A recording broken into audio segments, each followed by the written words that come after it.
Okay, so we've got an understanding of how project management frameworks and methodologies they work. And we've also got a sense of how a project lifecycle features within a particular framework. So now what we're going to do is we are going to look at some examples of some project frameworks. And as the slogan says down below, don't get too hung up on whether, oh, I think Scrum is a methodology or I think Scrum is a framework. That's not really the point. The point is just understand what it is, what it can do for you. And, if you feel that it's a framework, then it's a framework. And if you feel that it's a methodology, then it's a methodology. But, let's just focus on what the concept can do for us as opposed to the definition of it, if you like. Okay, so we are going to look at the Prince2 framework. All right. So the Prince2 framework is made up of its processes, its themes, and its principles. But first of all, let's get a sense of why it's called Prince2. So Prince2 comes from the acronym Projects in Controlled Environments. It's used extensively in the UK, both in public and private organizations. And the emphasis for Prince2 is being able to divide projects up into manageable and controllable stages. And what it does to underpin that division and be able to help with management is it has what is called the Prince2 processes, principles, and themes. And all of that is functioning within the project environment.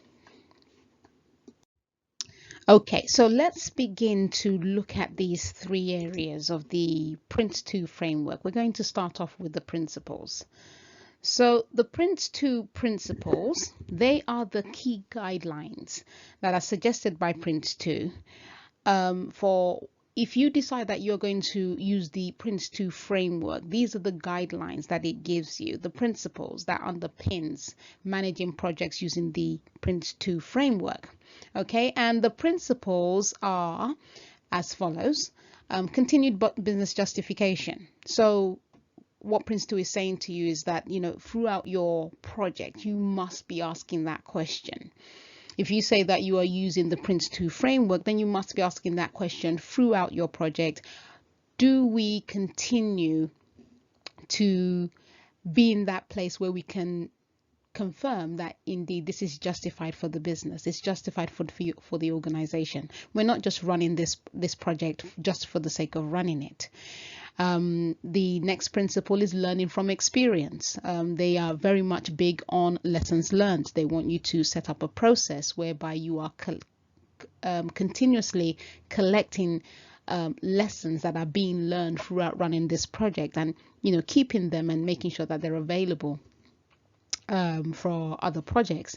And essentially what they're suggesting to you is that throughout your project you are actually taking the time out to learn anything, to discuss anything that could be a lesson that could be documented.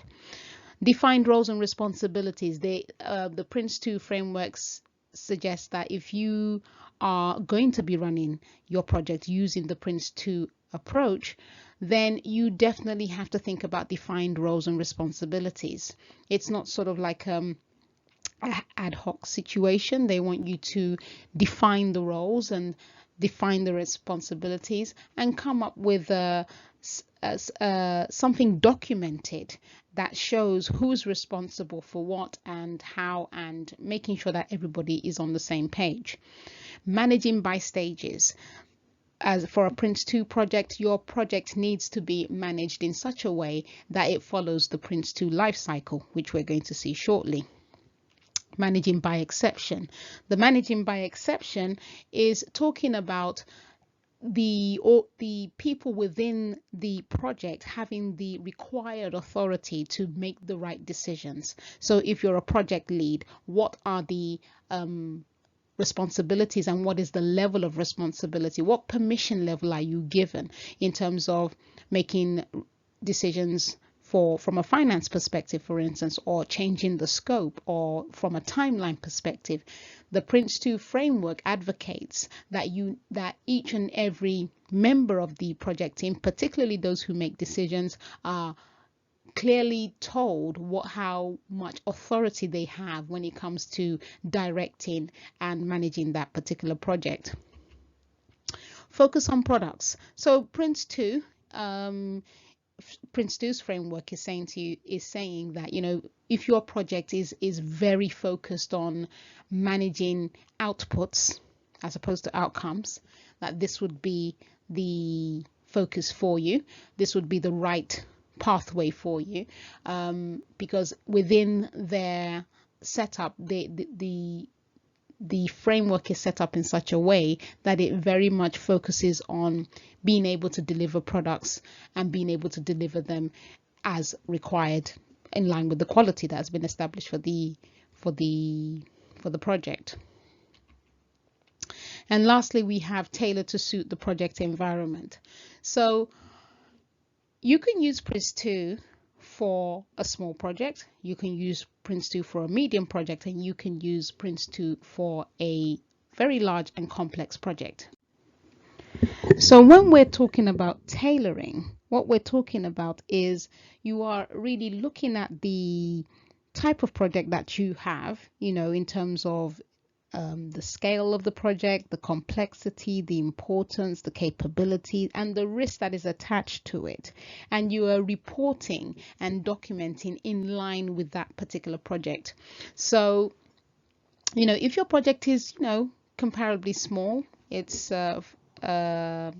few thousands, about 4 weeks, you probably won't go to the full extent of producing every single piece of documentation that you would have done if you were going to run a very complex project. You might decide to combine your finance and your schedule all together, because, you know, you can actually track your finances within that particular your schedule. Your costs can all be incorporated in there, and you can actually generate a report from that particular schedule.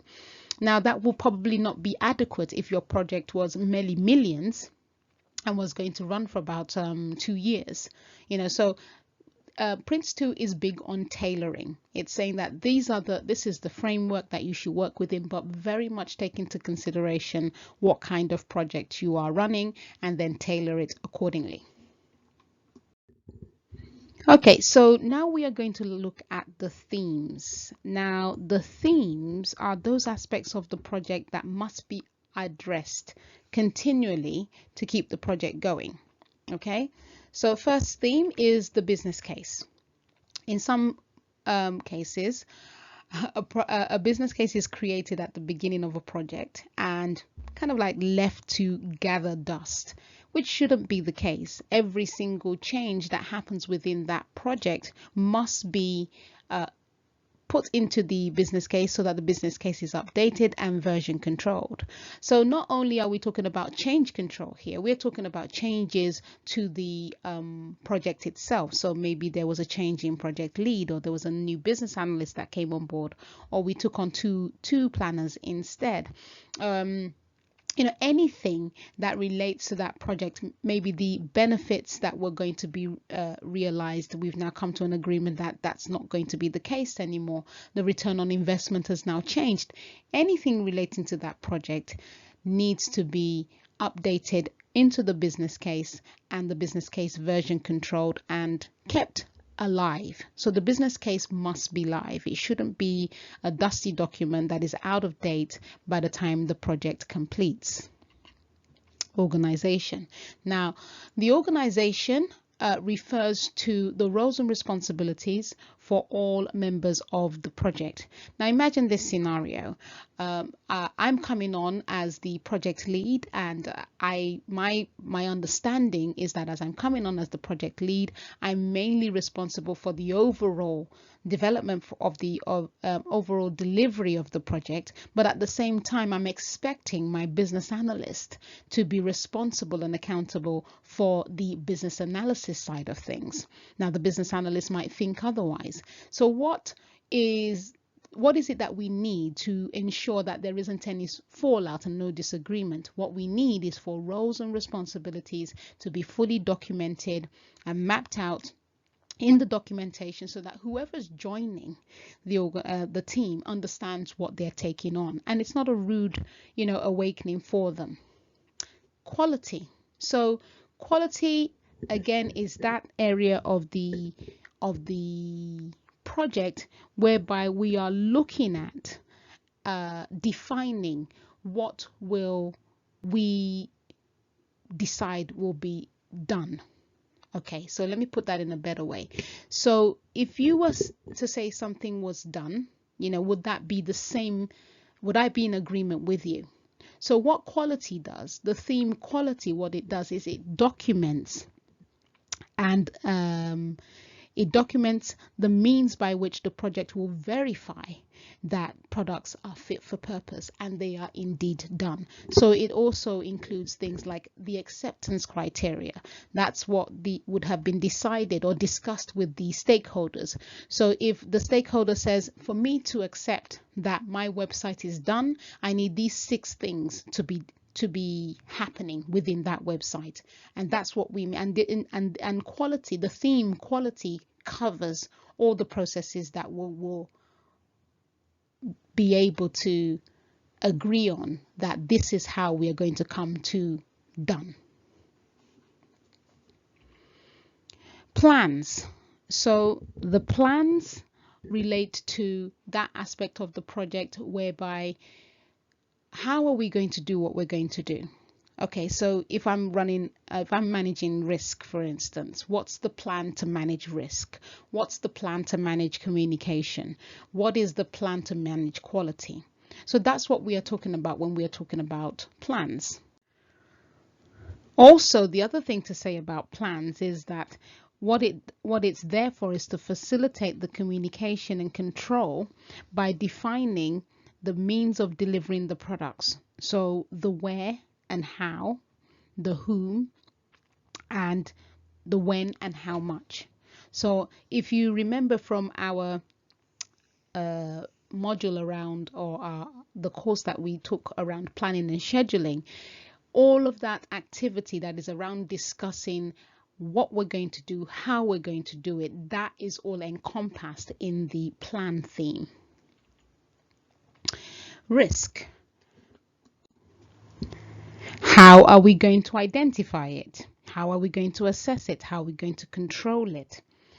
What is the mode of documenting it? What would be the various activities that we need to carry out to make sure that we have it going according to what is expected? So all of these questions will be answered in the risk theme. Change. Just like risk, it will be the same type of thinking. We are now looking at how change is going to be managed. Generally when you are carrying out a project, you are bringing in a level of change. Now, just because you have created a particular output does not mean that it's automatically going to just start working. So that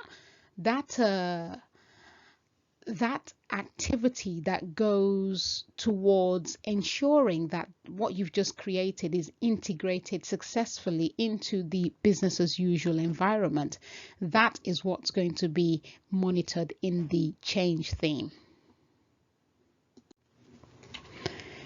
And then lastly, we have progress. How are we going to report progress?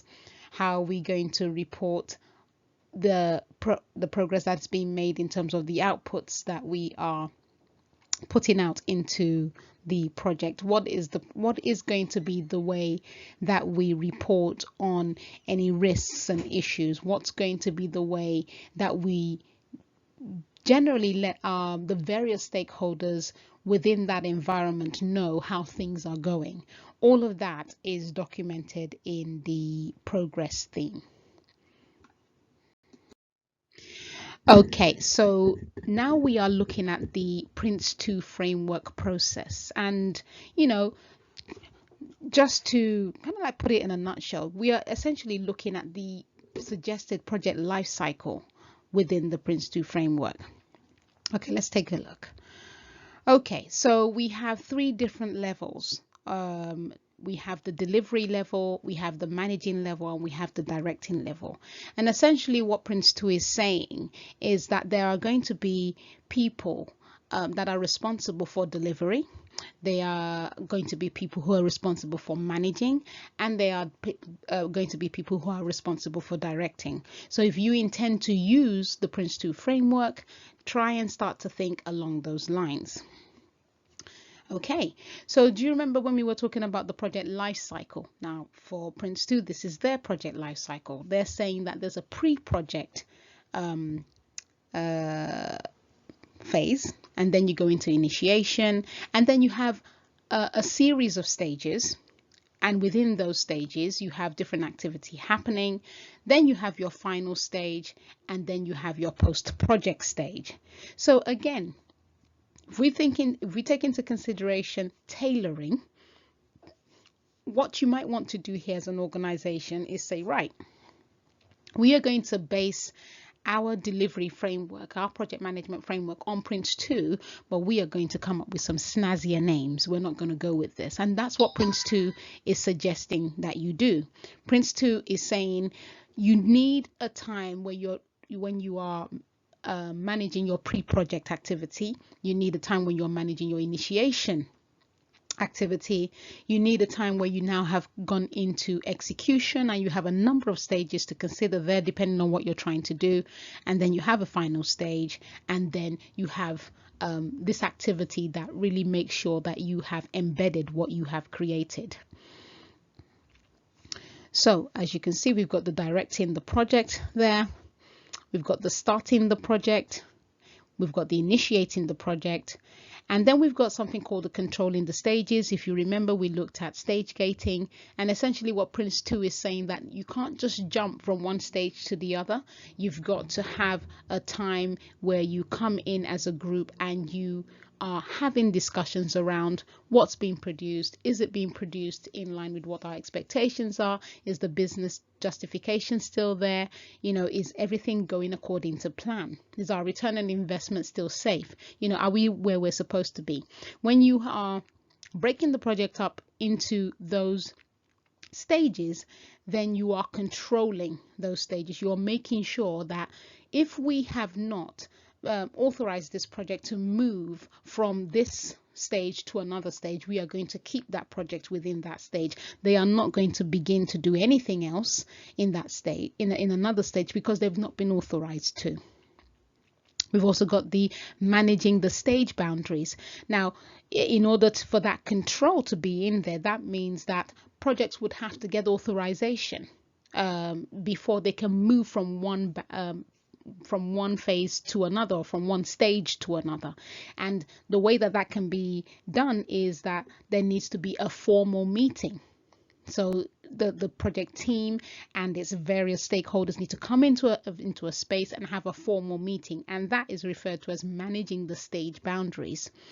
So whatever looks like an initiation type activity must stay within an initiation phase. We shouldn't really be talking about anything beyond initiation if we have not closed that phase or that stage yet. And in those subsequent stages, especially when initiation has already happened, now we are starting to deliver products. We are starting to create those things that our project is supposed to create. And that happens way up until the final stage, when we are now looking to close the project. And that's when we have all the closing activity that we talked about in the previous life cycle. And all of this activity is so what is being suggested by Prince2 is that take what we have put here as a guideline, as a framework, and use that to create something that very much works for your organization.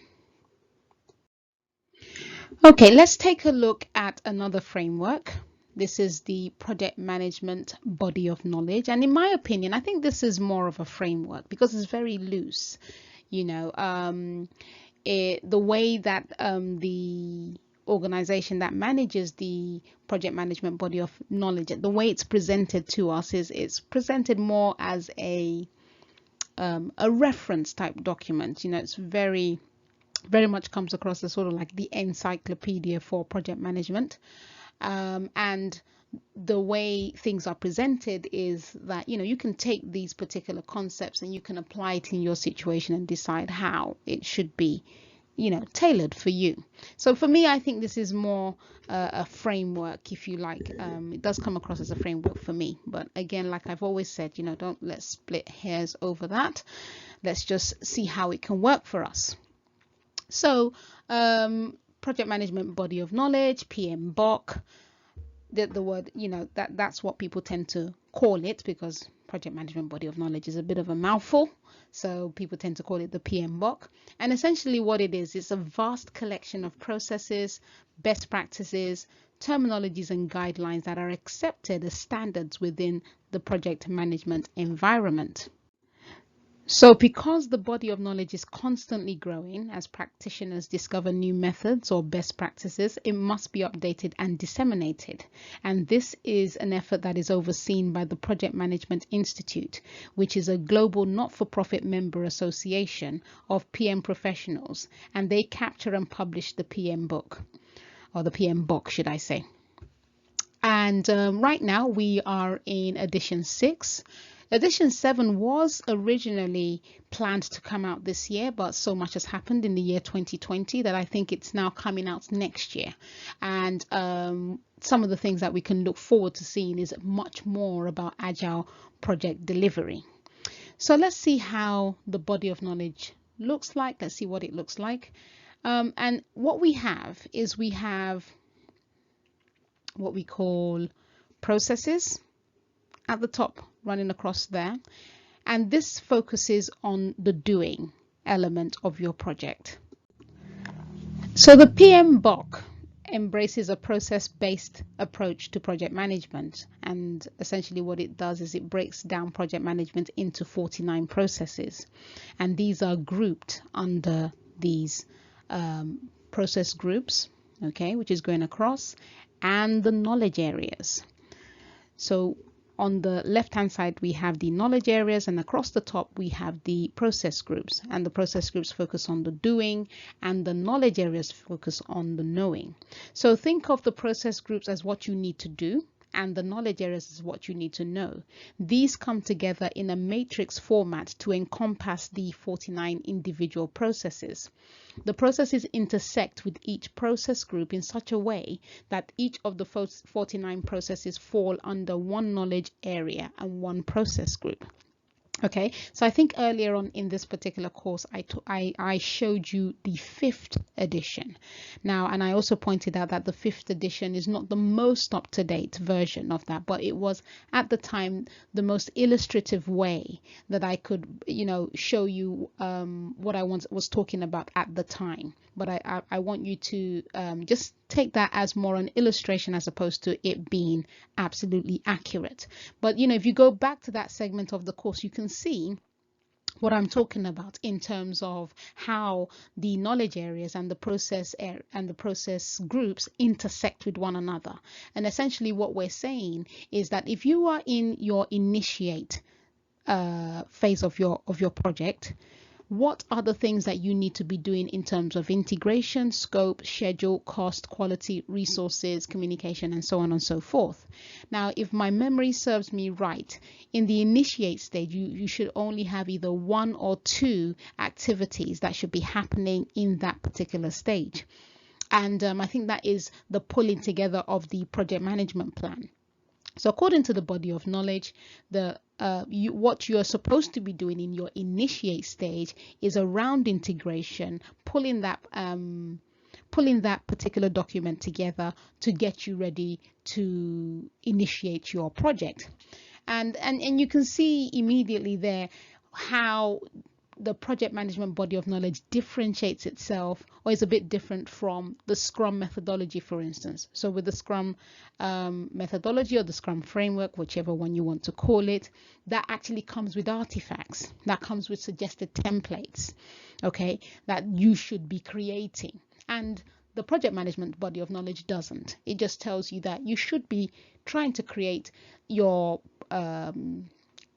project management development plan at this point. Now, how you want to do that is entirely up to you. Go search on the internet or come up with one for your organization. Do whatever you like, but this is the guideline that we have given you. And so that gives us a good overview of what the project management body of knowledge framework looks like.